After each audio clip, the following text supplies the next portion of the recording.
Most people think all debt is bad. That is one of the most expensive financial myths out there. The truth is, debt is a tool. Like any tool, it can build something valuable, or it can cause serious damage. Which one it does depends entirely on how you use it. In this video, we are going to learn how to tell the difference between debt that works for you and debt that works against you. Not all debt is created equal, and the distinction comes down to one question. Does this debt help you build long-term value or wealth? If the answer is yes, it could be good debt. If the answer is no, it is almost certainly bad debt. That is the framework. Simple but powerful. Let us put it to work. Good debt has a few defining characteristics. It tends to carry a low interest rate, and it is used to acquire an asset or increase your earning potential. A mortgage on a home is the classic example. Real estate typically appreciates over time. You build equity with every payment, and in many markets you pay less than you would in rent. Student loans can be good debt, depending on the degree and the career path.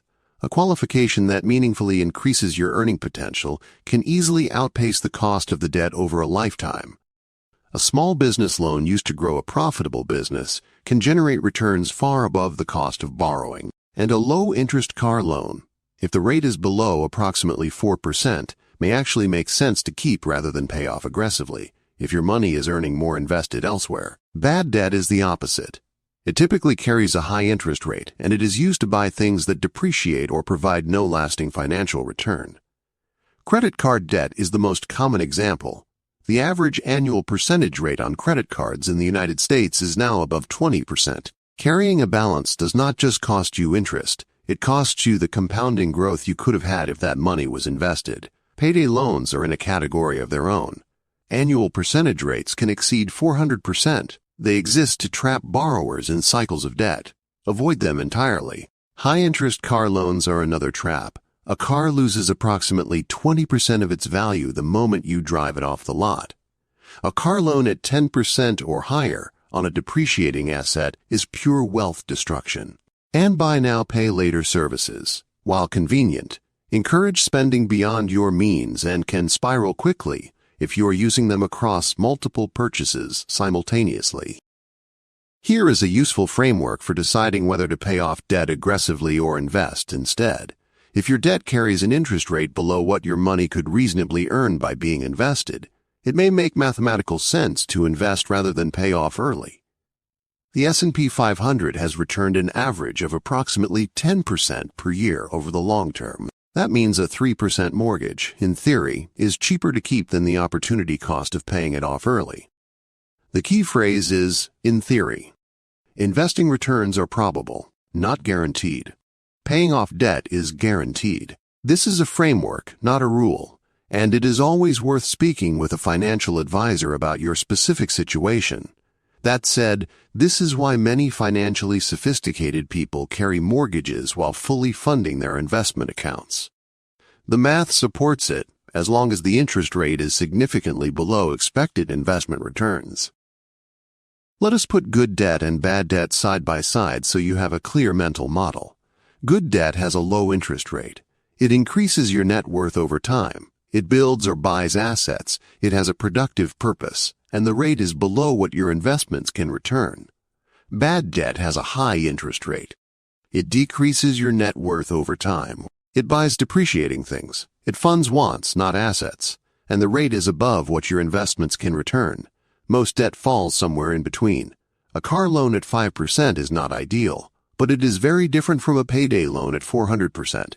Use this framework as a guide, not a rigid rule. When you have multiple debts, prioritization matters. Step 1. Always make the minimum payment on everything. Never miss a minimum. Protecting your credit score is the foundation. Step 2. Eliminate your bad debt first. Focus extra payments on your highest interest rate first. This is called the avalanche method, and it saves the most money mathematically. Step 3. Build your emergency fund, 3 to 6 months of expenses. Without this safety net, every unexpected event becomes a new source of debt. Step 4. Once bad debt is gone and your emergency fund is built, invest alongside any remaining good debt. Time in the market matters. Starting later costs you more than the interest you save by paying off a low-rate mortgage early. Step 5. Reassess annually. Interest rates change. The right strategy today may not be the right strategy next year. Here are the 3 most common mistakes people make around debt. Mistake 1. Avoiding all debt entirely. Some debt builds wealth. A 3% mortgage while markets return 10% is mathematically sound. Fear of all debt can actually hold you back. Mistake 2. Treating a car as an investment.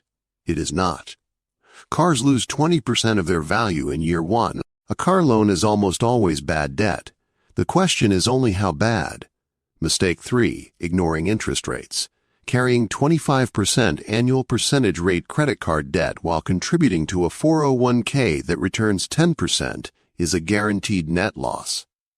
Pay off the high-rate debt first, then invest. The bottom line is this: good debt builds wealth. Bad debt destroys it. And knowing the difference can save you hundreds of thousands of dollars over a lifetime. Now that you can tell the difference, you can start making smarter borrowing decisions. And if you have bad debt right now, that is okay. The most important thing is to have a plan to eliminate it. If this video helped you, please leave a like and subscribe. It helps us reach more people with financial education. New videos every Monday, Wednesday, and Friday.